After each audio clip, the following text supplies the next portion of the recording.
Good morning दोस्त। आज हम लोग साधारण ब्याज के छठे भाग में हैं, यानी कि छठे ट्रिक के बारे में बात करेंगे। क्वेश्चन ये है, क्वेश्चन लिखा गया है कि किसी राशि को निश्चित समय के लिए कर्ज पर दिया जाता है। प्रथम 3 वर्षों के लिए वार्षिक दर 5%, अगले 4 वर्षों के लिए 6% और शेष 2 वर्षों के लिए वार्षिक दर 3% है ना। तो कह रहा है यदि कुल 9 वर्ष, देखिए पहला 3 वर्ष, दूसरा 4 वर्ष और अंतिम 2 वर्ष, मतलब 9 वर्ष हो गया। तो यही क्वेश्चन लिखा कि यदि कुल 9 वर्षों के बाद साधारण ब्याज की राशि कितना प्राप्त होता है, 1350 रुपया प्राप्त होता है, तो वह राशि क्या, वह राशि क्या है। अब आप इसको 2 तरीके से बना सकते हो, है ना। आप एक तो बेसिक के हिसाब से बना सकते हो। कैसे बना सकते हो? जैसे मान के चलते हैं कि कुछ मूलधन मान लेंगे, मान लेते हैं कि मूलधन 100 रुपया मान लोगे, फिर उसका रेट निकालोगे, यहां जो है ब्याज निकालोगे, पहले के लिए ब्याज निकालोगे, कुछ रुपया आएगा, फिर दूसरे के लिए ब्याज निकालोगे, कुछ आएगा, फिर तीसरे के लिए ब्याज निकालोगे, कुछ आएगा, और इन तीनों को जोड़ेंगे और इससे क्या करोगे, कंपेयर करोगे। तो ये विधि जो है बहुत लंबा हो जाएगा, ये विधि बहुत लंबा हो जाएगा। तो आपको क्या करना है, ये विधि को बिल्कुल ही इस्तेमाल नहीं करना है, बिल्कुल इस्तेमाल नहीं करना है, ठीक है।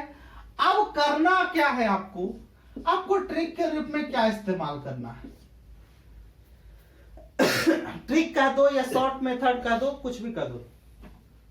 तब जैसे हम लोग क्या निकालते हैं, साधारण ब्याज,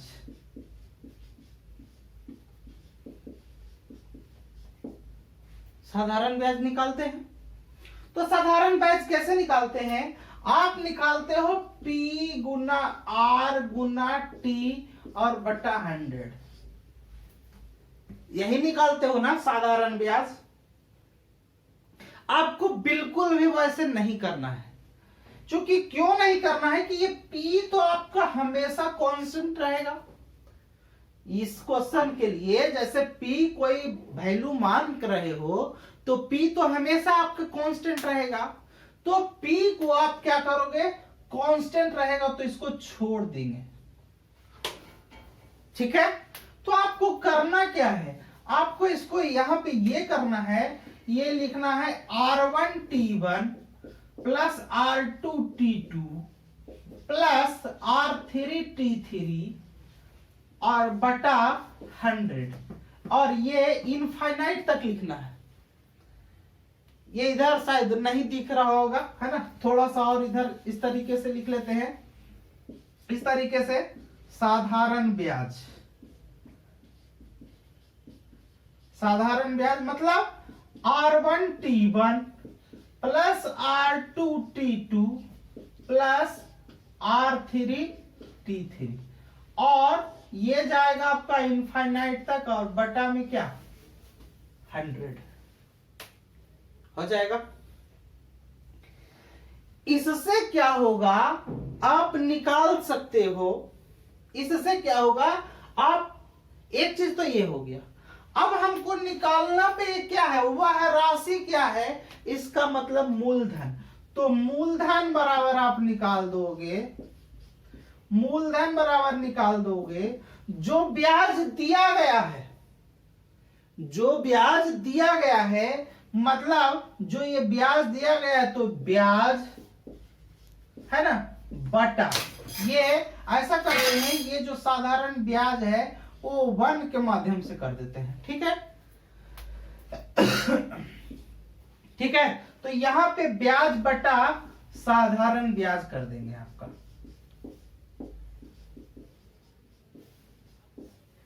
क्यों ऐसा करेंगे, कंपेयर कभी भी ब्याज का कंपेयर ब्याज से ही होगा। तो जब ब्याज का कंपेयर ब्याज से होगा तभी आपका क्या निकल जाएगा, मूलधन निकलेगा, ठीक है। तो इन दो चीजों को आपको ऐसे क्वेश्चन में ध्यान रखना है ना। अब यही ट्रिक पे आपका क्वेश्चन बन जाएगा, यही ट्रिक पे आपका क्वेश्चन बन जाएगा। कैसे बनेगा?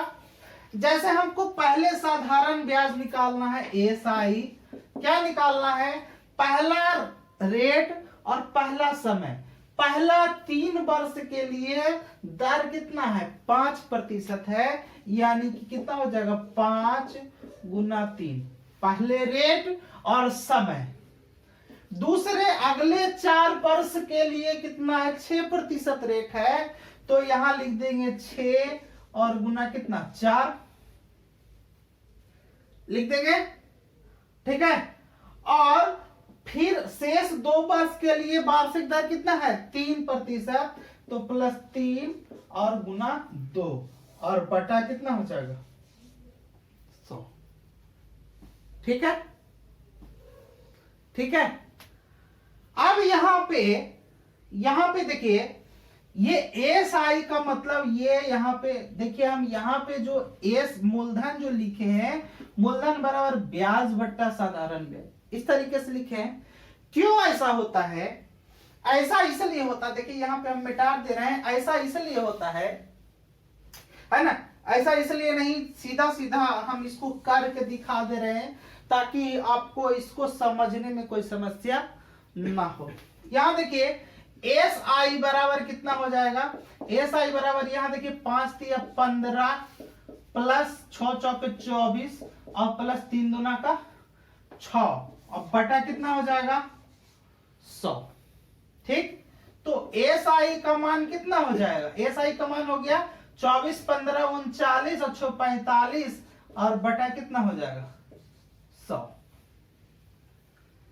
अब इस एसआई का कंपेयर किससे होगा? इस एसआई से कंपेयर होगा। अब यहां पे ऑलरेडी एसआई आपका कितना दे रखा है? 1350 दे रखा है ना, 1350। अब इसका कंपेयर इससे कर देंगे, तो जब कंपेयर कर देंगे तो आपका क्या निकल जाएगा? मूलधन निकल जाएगा। तो हम यहां क्या निकाल रहे हैं? मूलधन। मूलधन, अब मूलधन बराबर क्या? हम जो ब्याज दे रखा है मतलब कितना? 1350, तो यहां लिख देंगे 1350 बटा, ध्यान रखिएगा इसका काम नहीं करना एग्जाम में, तो 1350 बटा ये 45 और बटा कितना? 100। ये नीचे जो 100 है ऊपर 100 गुना हो जाएगा। ठीक, तो 1350 बटा 45 और गुना कितना? 100। कटेगा जो काट देंगे, 45 दिया 35 से कट गया, तो 30 गुना 100, इसका मतलब कितना? 3000 रुपया। यही आपका क्या आ जाएगा? मूलधन आ जाएगा। एक बार फिर समझिए, जब भी इस तरीके का क्वेश्चन दे रखा है आप बेसिक से नहीं बनाएंगे। ट्रिक के रूप में हम क्या लिखे? साधारण ब्याज के रूप में जब आप लिखेंगे, यानी R1T1 plus R2T2 plus R3T3, इसी तरह से इनफाइनाइट तक। अब अगर जो 3 पार्ट में दे रखेगा तो 3 पार्ट में कर देंगे, 10 पार्ट में देगा तो 10 पार्ट में कर देंगे, है ना। और मूलधन बराबर क्या हो जाएगा? जो ब्याज दे रखा है और जो ब्याज निकाले, जो इन दोनों का रेशियो निकाल देंगे, जो आएगा आपका क्या हो जाएगा? मूलधन हो जाएगा। तो जो रेशियो आया उसको हम यहां निकाल दिए, है ना। जो R1T1 करके आया इसको यहां लिखे, यहां निकाल दिए हैं। अब मूलधन बराबर सिर्फ जो दिया गया है ब्याज उसको ऊपर, और जो आया है उसको बटा में भाग दे दिए, जो आ गया वही हमारा क्या हो गया? मूलधन हो गया। ठीक है, तो इसी टाइप का क्वेश्चन एग्जाम में पूछता है ना। ऐसे क्लियर नहीं होगा। एक क्वेश्चन और, अगला क्वेश्चन क्या है? लिखा है कि एक व्यक्ति किसी राशि को कर्ज पर लगाता है। एक व्यक्ति है, कोई राशि है, उसको कर्ज पर लगाता है। पहले 3 वर्षों के लिए दर 8%। पहला 3 वर्ष के लिए रेट कितना है? 8% है। अगले 4 वर्षों के लिए दर 6% है, तथा उसके बाद के समय के लिए कितना प्रतिशत? 4%। अब देखिए ये जो है 8% लिखा 3 वर्ष के लिए, फिर 4 वर्ष के लिए लिखा 6%, और उसके बाद लिखा कि उसके बाद के समय के लिए 4% था। समय ओवरऑल कितना था? लिख रहा कि यदि 13 वर्षों के बाद कुल 2160 रुपया साधारण ब्याज प्राप्त होता है तो वह राशि क्या थी? कुल 13 वर्ष के लिए, जिसमें से 3 वर्ष के लिए 8%, 4 वर्ष के लिए 6%, तो 7 वर्ष तो हो गया। बाकी बचा कितना? 6 वर्ष और बचा, तो 6 वर्ष के लिए कितना? 4%। इसके लिए हम क्या बताए? इसके लिए हम ट्रिक क्या बताए थे?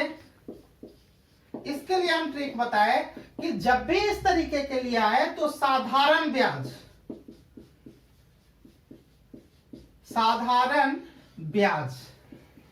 बराबर क्या बोले?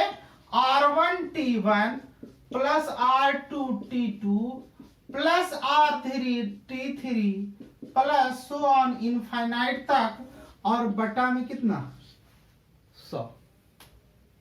उसके बाद और भी बोले कि अगर जो मूलधन निकालना हो, अगर मूलधन निकालना हो तो आप क्या करोगे?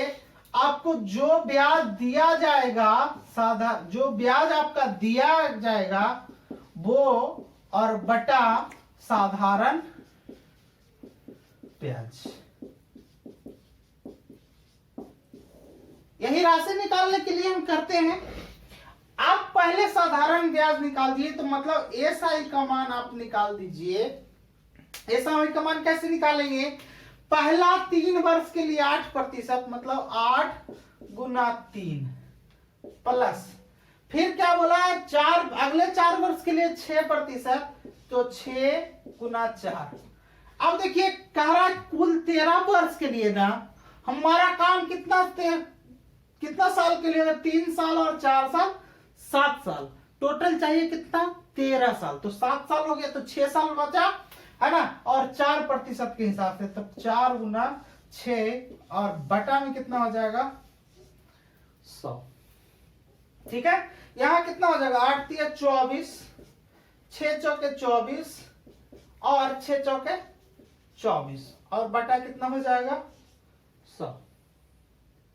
यानी कि 24 तिया 72, और बटा कितना हो जाएगा?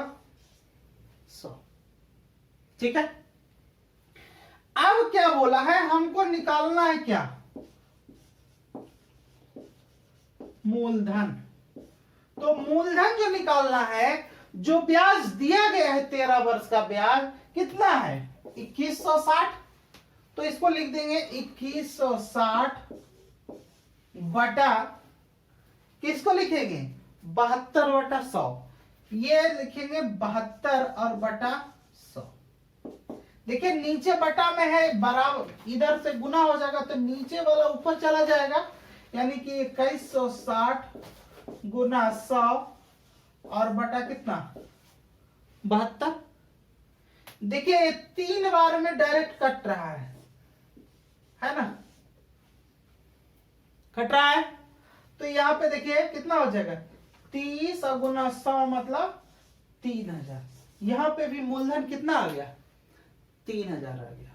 ठीक है, तो मेरा सिर्फ कहने का मतलब यह है कि एग्जाम में आप कम से कम समय में ज्यादा से ज्यादा इस तरीके से आप बेनिफिट उठाइए। ठीक है, आगे और भी ट्रिक आएंगे, उसके लिए हमारे साथ बने रहिए, है ना। मिलते हैं अगले सेक्शन में, तब तक के लिए जय हिंद।